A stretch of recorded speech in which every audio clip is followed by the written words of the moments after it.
네, 예고드린 대로 한준호 더불어민주당 의원 만나보겠습니다. 어서 오세요. 네, 안녕하십니까. 오랜만입니다. 네. 예. 자, 지금 가장 큰 관심사 중에 하나는요. 한 의원님 모신 이유도 있고 이유도 그것이고요. 지금 방송법은 어떻게 돼가고 있는 겁니까? 상황이. 저희가 방송사법 발의를 지금 법사위까지 통과를 시켜놨고요. 이제 본회의에 올려야 되는 상황입니다. 지금 이제 7월 2일부터 시작하는 본회의 자체는 원래는 이제 그 정부에 대한 질의응답을 하는 대정부 질의 시간인데 여기에 방송사법 포함해서 이제 한 2개 정도의 안건을 추가해서 올릴 예정이라 지금 이제 아마 의장실하고 조율을 하고 있는 걸로 알고 있습니다. 예. 그런데 지금 방통위원장은 박문진 이사들의 임기가 8월 12일 아니겠습니까? 네, 박문진은 8월 12일입니다. 네. 근데 이제 MBC의 경우인데요. 네. 그 전에 이미 어떤 선임 절차에 들어갔습니다. 일단은 전체적으로 이제 진행 과정들을 의결한 거죠. 예, 진행을 할 수 있게 의결을 했습니다. 네네. 민주당으로서 어떻게 대응하실 예정이십니까? 현재 이 2인 체제로 운영되고 있는 방송통신위원회의 위법성에 대해서도 문제를 지적을 해야 되고요. 법적으로 저희가 또 이 문제에 대해서는 검토를 진행을 하고 있는 걸로 알고 있습니다. 두 번째는 이제 방송통신위원장인 김홍일 위원장에 대해서 저희가 탄핵안을 발의를 하지 않습니까? 탄핵안이 발의됐기 때문에 이 의결 절차를 좀 서두르는 경향이 좀 있어 그런 보이고 걸로 언론에 그렇죠. 원래 이제 6월 25일에 있었던 입법청문회에서는 뭐 이런 인사안건 처리는 주중에는 없다 이렇게 이제 말을 하기도 했는데 위증을 무릅쓰고도 이렇게 진행한 데는 아마 본인의 탄핵이 좀 걸려 있는 것 같고 그렇게 되면은 이제 저희가 탄핵안을 본회의에서 처리하기 전에 자진 사퇴를 하는 이동관 사례가 하나 있을 수 있고요. 또 하나는 이제 실제 뭐 탄핵을 저희가 빠르게 진행을 할 수도 있는 문제입니다. 다만 국민의힘 측에서는 이와 관련해서 필리버스터를 준비 중이다 이런 얘기가 들리고 있어서 뭐 이 절차를 이제 원내 지도부가 어떻게 뭐 살라미 전법을 쓰든 뭐 이렇게 끊어서 잘 처리를 할 텐데 그럼에도 불구하고 이제 방송통신위원장이 본인 스스로 내려가든 아니면 탄핵이 되든 현재는 이제 1인 체제로 바뀌는 것이라 기타 나머지 의결 사안들이 있는 것들은 진행이 안 되게 되죠. 그렇다면 자진 사퇴의 방향을 잡을 것이다. 이런 어떤 전망들이 많은데요. 지금 이동관 전 위원장의 케이스처럼요. 자진 사퇴한 다음에 새로 임명할 것이고 그 사람이 2인 체제로 모든 걸 진행시킬 것이다. 이런 전망들에 대해서 어떤 대응 방식이 있습니까? 뭐 사실은 이제 대통령의 거부권이라든지 이런 식의 이제 불법적 운영에 대해서는 대통령의 권한 사안이라 막을 방법이 그렇게 많지는 않습니다. 뭐 입법적이라든지 이에 대해서 저희가 뭐 가처분 신청한다든지 이런 이제 그 법적 대응밖에는 남아 있지는 않은데 이제 여당 측에서 주장하고 있는 것은 국회 목신 3명에 대해서 너희가 추천을 하지 않았지 않냐 이런 얼토당토하는 주장을 하고 있지 않습니까? 그래서 이거를 반대로 국회목 3명에 대해서 지금 방송통신위원장 자리가 공석이라 하더라도 이 3개의 몫에 대해서 먼저 임명을 하고 나머지 위원장에 대해서 국회로 넘겨서 청문회를 진행할 수 있도록 계속해서 요구할 필요가 있을 것 같습니다. 법적 조치는 어떤 게 가능할까요, 지금? 우선 방송통신위원회의 2인 이 현재 그 체제에 대해서 지난 23년 12월에 2건의 법원 판결이 있었습니다. 하나는 YTN 매각과 관련된 것이고 하나는 방송문화진흥회와 관련된 것인데 이에 대해서 방송통신위원회 구성과 관련한 법원의 판결은 2인 체제가 위법성이 있다라는 것입니다. 그래서 이를 근거로 해서 저희가 이제 여러 가지 다각도의 법적 검토를 지금 하고 있는 걸로 알고 있습니다. 법적 검토를 하시면 뭐 구체적으로 지금 뭐 어떤 원내 전략이라서 공개하시기가 좀 어려운 부분인 건가요? 그 부분은 조금 좀 어렵고. 그럼 안 여쭤보겠습니다. 참고로 이 반론에 대해서는 내일 최영두 국민의힘 간사시죠 과방이 모셔가지고 자세히 반론 들어보겠습니다. 자, 그렇다면 지금 이 시간 싸움이라고 볼 수 있는 건가요? 그렇습니다. 시간 싸움에 있어 전망은 어느 쪽이 지금 뭐 아까 말씀하셨지만 법적 조치 외에는 민주당으로서 할 수 있는 게 별로 없다. 뭐 이런 상황인가요? 그럼? 국회가 가진 권한 자체가 입법권밖에 없기 때문에요. 실은 저희가 이제 법률로서 대응할 수밖에 없다라는 것이고 다만 이 입법권을 활용함에 있어서 저희가 국민 여론들을 좀 더 높게 끌어올리고 국민 여론을 형성하는 것도 꽤 중요한 지점이기도 합니다. 예. 네. 국민들은 사실 어떤 이 구체적인 상황에 대해서는 잘 모르시는 분들이 많습니다. 내용을 좀 어렵게 접근하시는 분들도 꽤 계셔서 그래요. 예, 좀 쉽게 설명해 주시죠. 예, 어떤 상황이죠? 저희가 이제 이명박 박근혜 정권 때를 복귀해서 생각을 해보면 뭐 제가 이제 몸담았던 곳이기도 하고 이곳 MBC의 상황들이 녹록치 않았지 않습니까? 공영방송을 지배하는 구조, 즉 방송통신위원회가 2008년에 설립이 됐고 방송통신심의위원회도 2008년에 설립이 됐습니다. 목표가 명확했죠. 최시중 초대 그 위원장을 비롯해서 방송 장악 이게 이제 큰 목표였죠. 이사를 선임하고 그 이사들이 다시 사장을 선임하는 이 공영방송의 지배 구조, 이 구조를 통해서 지금까지 방송이 장악돼 왔단 말이죠. 그래서 이 구조 자체가 좀 더 국민들에게 돌아가고자 국민들에게 사장을 추천하고 이사 선임 수를 늘려서 정치적 후견주의를, 즉 정치인들이 뽑는 사람들이 이사를 구성하는 것을 좀 배제시키자. 이것이 현재 방송사법의 주요 내용입니다. 그래서 국민들께서 이제 공영방송을 바라보면서 야, 저기는 왜 이렇게 자꾸 정치권에서 관여하고 싸워? 이제 이런 것들을 없애자라는 것이죠. 그래서 여기에 대한 국민들의 이해가 조금 더 필요한 것 같습니다. 이런 어떤 상황이 계속해서 반복되고 있는 이유는 지금 사장 선임 구조 때문에 그렇다, 이런 판단이시죠? 네, 이제 방문진이나 KBS, EBS 공사를 구성하는 이사도 문제이고요. 그리고 그 이사진으로 인해서 뽑게 되는 사장도 문제입니다. 현재 KBS는 7대4 구조, MBC하고 EBS는 6대3 구조 아닙니까? 즉 여당이 큰 쪽이고 야당이 작은 쪽인데요. 이렇게 되다 보니까 100% 정치인들이 추천하는 사람들이 이사를 구성하고 이 사람들이 어떻게 뽑는지 모르겠지만 기준은 마련해 있겠지만 이들이 내세우는 사장이 되게 사장이 되어서 2008년부터 한 10여 년간 있었던 MBC 같은 사태가 벌어지고 뭐 김장겸 전 사장 같은 경우에는 부당정보와 관련해서 법원의 판결도 있지 않았습니까?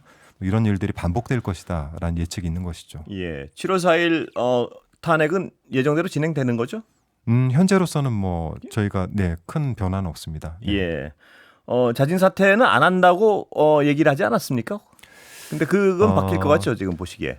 이제 김홍일 위원장은 실은 방송과 전혀 관련이 없는 분이죠.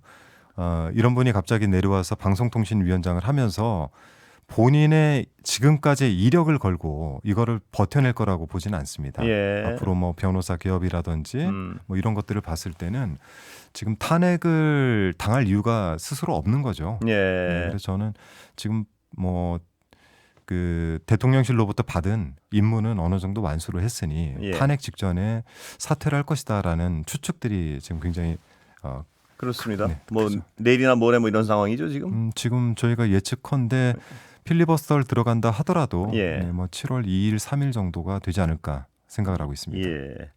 그 방통위 오늘 항의 방문하셨죠? 네네, 그렇습니다. 못 들어가셨더라고요 보니까. 이게 일반적으로 이제 민원실이라고 하는 곳에서 신분증을 바꿔서 들어갑니다. 국회의원들도 똑같이 신분증을 바꿔서 들어가야 되는데 앞에 이제 보좌진 몇 분들은 신분증을 바꿔서 들어갔는데 이분들이 이제 항의 방문 자체에 대한 내용들을 잘 모르셨나 봐요. 근데 물론 이제 그 국회의원들이 올 것이다. 근데 언제 온다는 건 얘기를 못 들었고 저희가 이제 국회의원 배지를 차고 나타나니까 갑작스럽게 이제 맞기 시작한 거예요. 안 된다. 그래서 왜 안 되느냐? 근데 방통위 측에서 확인이 안 된다. 근데 방통위 직원들이 옆에 나와 있었거든요. 뭐가 확인이 안 된다는 거? 방통위 직원이 저희가 출입하는 거에 대해서 확인을 해줘야 됩니다. 신분 확인을. 근데 그거를 이제 확인을 못했다.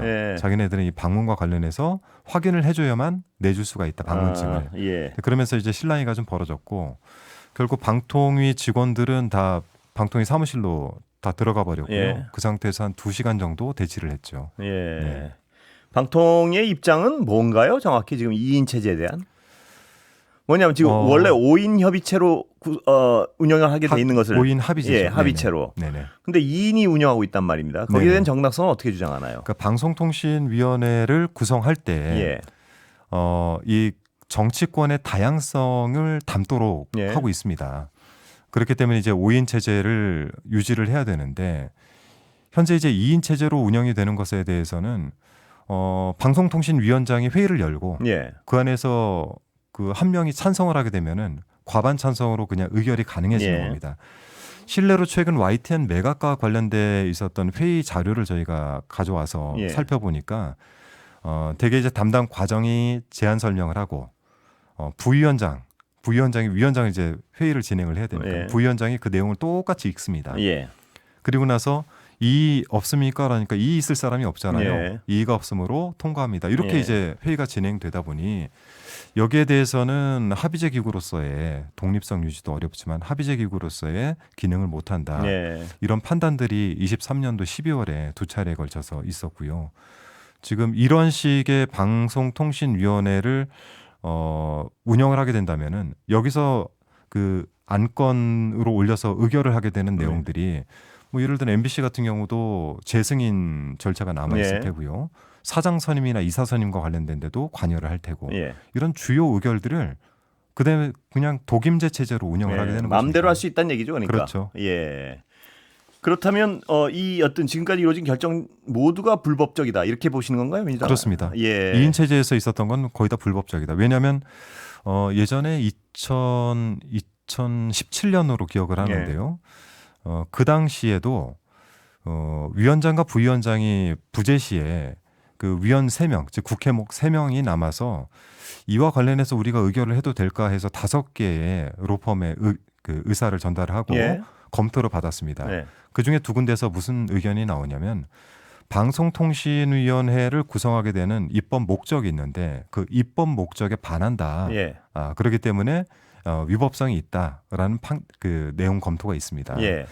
이런 검토가 그때 기사도 많이 나고 했었는데 이걸 알면서도 위법성 있는 2인 체제를 뭐 굳이 예. 강행을 하고 있다 이렇게 판단하는 것이죠. 그럼 민주당 입장에서는 YTN의 이 과정도 되돌이킬 수 있다고 보시는 건가요? 지금 상태에서 2인 체제에서 의결을 예. 했던 것들에 대해서는 반드시 위법성을 전체적으로 다 따져 물어야 될 것 예. 같습니다. 왜냐하면 YTN이 의결됐던 매각과 관련된 의결됐던 내용들도 그렇고 예. 그리고 실제 유진그룹이라고 하는 부실기업이 이 YTN을 그 매입을 하는 예. 그 과정에 대한 것들도 충분한 검토가 없었다 이렇게 보고 있는데 의결 사안만 놓고 보더라도 이거는 불법적인 행위일 것이다 예. 이렇게 판단하고 있는 것이죠. 이 불법적인 행위였다는 판단 아래 되돌이킬 수 있습니까? 현실적으로 어떻습니까? 그 부분은 뭐 제가 여기서 장담할 수 있는 내용은 아니고요. 이 부분들을 좀 그렇게 가정을 두고 저희가 검토를 해봐야 된다는 얘기죠. 예. 근데 되돌리킨다는 것이 당론입니까? 아니면 그건 아직 구체적으로 정하지? 그렇죠. 그런 건 이제 당론으로 정하지는 않고요. 예. 입법 사안에 대해서만 당론으로 정하기 예. 때문에 이거는 이제 뭐 특위 차원이라든지 예. 과방위 차원에서 검토를 하는 것이죠. 예. 네. 그건 검토 대상이군요, 그러니까. 저는 충분히 검토를 해야 된다고 보고 있고 예. 여기에 대해서는 저희가 일부 뭐 특위라든지 저희 TF에서도 이야기를 해온 사안이라서요. 예. 네, 향후 계속해서 검토를 해나가야 된다고 봅니다. 한 의원님 개인적 방통위에 관한 법도 만드셨죠? 지금 네네 그렇습니다. 예. 어떤 내용인가요, 그거는? 제가 이제 21대에 썼던 방송 3법은 공영방송 지배구조에 대한 개선 법안입니다. 정확하게는 사장추천위원회를 만들어서 국민 공모제로 뽑힌 사추위 위원들이 사장을 이제 2배수 이상으로 올리고 예. 이것을 이제 확대된 21명 정도의 이사들이 그 중에서 한 명을 선택하는 예. 네, 이런 공영방송 지배구조 개선안을 담고 있고요. 제가 이제 받아서 검토를 하던 중에 이제 특히 MBC 같은 경우에는 방문진법이 13개 조항에 부칙 정도로 굉장히 허술하거든요. 예. 그러다 보니 예전 엄경 사장이 압박을 당했을 때 뽑기는 공영방송 사장으로 임명을 받고 그리고 해임에 대해서 압박을 받을 때는 여기는 주식회사니까 상법으로 예. 주총 의결을 통해서 자를 수 있다 이렇게 주장을 하지 않았습니까? 예. 그래서 공영방송 사장으로 뽑힌 사장에 대해서는 임기를 보장을 하자. 그래서 예. 임기 보장법이 들어갔고요. 방송통신위원회의 2인 체제에 대한 문제 예. 제기를 하고 여기에 대해서 4인 이상 의결 정족수를 맞춰서 과반 이상 찬성으로 예. 안건을 의결하자. 이런 법안을 제출하게 그 됐습니다. 법을 내놓으니까 여당에서는 그럼 지금 2인 체제 자체도 합법적이라는 얘기 아니냐. 그러니까 법을 바꾸려고 그러는 거 아니냐. 이렇게 주장을 하는데 그 주장 어떻습니까? 자체가 아주 예. 잘못됐죠. 예. 그러니까 제안 설명 자체에 대한 딴지를 건 것인데 얼마나 그 2인 체제의 합법성이 없거나 예. 거기에 대한 합리적인 논리가 없으면은 다른 의원이 제안을 한 제안 내용에서 예. 그 논리의 근거를 찾으려고 하겠습니까? 그래서 그거는 뭐 말이 안 되는 얘기고요. 네. 거기는 이제 저희가 제안 설명할 때 방송통신위원회 현재 이렇게 운영이 되고 있고 예. 그럼에도 불구하고 문제가 이렇게 지적이 되고 있으니 이러한 방향으로 바꿔야 된다라는 이제 그 제안 설명을 해놓은 것인데 이러한 문제가 있다라고 지적한 부분에서 그 부분만 가능이란 부분만 쏙 빼서 나름의 해석을 한 것입니다. 예. 자, 방송사법인데요, 이제 네. 방송사법이 통과되더라도 거부권은 거의 확실시되고 있다. 이 상황은 뭐 사실 현실적으로 타개할 방법이 별로 없는 거 아니겠습니까? 어떻게 보십니까? 말씀대로 거부권이 지금 굉장히 남발되고 있죠. 여기에 대해서 뭐 대통령의 권한이라고 주장을 하고 있으니까 뭐 저희가 그걸 막을 방법은 없고요. 관련해서 입법들은 지속적으로 해 나가야 됩니다. 다시 돌아오더라도 저희가 어쨌든 200석을 넘기는 방법은 원내 전략이고 또 하나는 이제 다시 한번 이제 제2법을 발의해서 다시 한번 또 진행을 해 보는 수밖에 없습니다. 그러니까 여당과의 타협 가능성은 없습니까? 법안 자체에 대해서 뭐 저쪽에서 제시하는 법안이랄까 그런 건 없습니까? 아직? 저쪽에서 제안하는 법은 이와 관련된 건 없고요. 지금 이제 공영방송 지배구조 개선법을 저희가 21대부터 계속 추진해 온 거는 이게 전 세계적으로 똑같이 있는 문제 아닙니까? 그 중에서 독일의 제데프 방식이라고 해서 그 제데프 방식을 저희가 준용해서 만든 건데 이와 관련해서는 국민의힘 측에서는 전혀 이제 동의할 생각이 없고 그냥 단순히 6대3 구조나 7대4 구조의 정수 조정만 지금 계속해서 주장을 하고 있죠. 정수 조정이요. 네네. 정수 조정은 그러니까 그 정수를 조정하고 또 뽑는 사람들은 지금의 구조로 뽑는 건가요? 그쪽에서 또 구체적인 안을 제시한 게 있나요, 지금? 구체적인 안이라는 건 없고요. 그러니까 지금 뭐 예를 들어서 6대4 구조라고 한다면 어떻게 바꿀 것이냐, 뭐 7대4 구조는 어떻게 바꿀 것이냐, 뭐 여기에 대한 이제 논의만 있는 것이죠. 이 지금 민주당이 내놓은 법안에 대해서 여당은 공영방송 영구 장악 음모다 이렇게 규정을 했습니다. 그거에 대한 반론을 좀 제시해 주시죠. 규정의 근거가 아주 미약하고 때로는 그 근거가 없다. 왜냐하면 지금 이제 21인 구성 중에서 정치권에서 5명을 저희가 이제 추천을 하게 되고 나머지 16명에 대해서는 첫 번째는 방송통신위원회가 선정한 학회, 미디어학회나 방송학회, 그다음에 기술인협회, PD협회, 그리고 기자연합회 등에서 추천 몫이 들어오고 시청자위원회에서 추천 몫이 들어옵니다. 그런데 예를 들어 방송통신위원회가 선정한 학회들이 편향성이 있다라든지 지금 기자연합회나 PD연합회나 기술연합회가 노조에 가입이 돼 있는 게 아니지 않습니까? 그러면 방송사의 구성원들이 편향적이다 이런 주장을 하는 것인데 이건 논리에 맞지가 않죠. 그렇다면 그쪽에선 이 법에 대해서는 전혀 어떤 협의 대상이 아니라 이 입장이죠, 그러니까? 저는 사실 법을 제대로 이해를 하거나 읽어보셨는지도 궁금합니다. 단순히 여기에 대한 법에 대해서 반발을 하기 위해서 뭐 방통위법도 마찬가지지만 지금 방문진법, KBS 그 공영방송 지배구조 개선법과 관련된 내용들에 대해서 접근을 할 때 단순히 안 된다 외에는 논리적 근거가 하나도 없어요. 내일 여당 과방위 관사이신 최영두 의원 모셔가지고 자세히 여쭤보겠습니다. 네네. 어떤 논리를 가지고 이런 주장을 하시는 건지 그리고 편향적이다라고 얘기하는 것이 과연 뭘 근거로 하는 것인지 지금까지 제가 듣거나 받은 자료로는 전혀 없다. 그렇다면 여당은 지금 현재 법으로 가도 문제는 없다는 입장인가요? 본인들에게는 유리하죠. 그거는 괜찮다는 얘기인가요? 그렇겠죠. 지금을 유지하고 싶은 거겠죠. 지금 현재 법 자체는 아무 문제가 없다. 문제가 없다라기보다 유리하다 이렇게 판단하겠죠. 유리한 걸 논리로 내세우진 않을 거 아닙니까? 그러다 보니까 뭐 본인들의 근거가 미약하니 그 근거들을 찾는데 주장만 지금 현재 난무하고 있다 이렇게 판단하고 있습니다. 그 주장은 아까 민주당 법안에 대해서 영구 장악법이고. 영구 장악법이다. 근데 이게 어떻게 저희가 민주당이 이걸로 영구 장악을 할 수 있는지 예를 들어 시청자위원회나 학회나 기자, PD, 기술연합회가 민주당의 마음대로 움직이는 조직이다라고 한다면 그게 가능하겠지만 불가능하죠. 그렇게 주장하고 있는 건가요 지금으로 보시기에는? 현재는 그렇습니다. 내일 한번 그 반론에 대해서 반대쪽에서 자세히 여쭤보겠습니다. 같이 앉아서 좀 이야기하고 싶네요.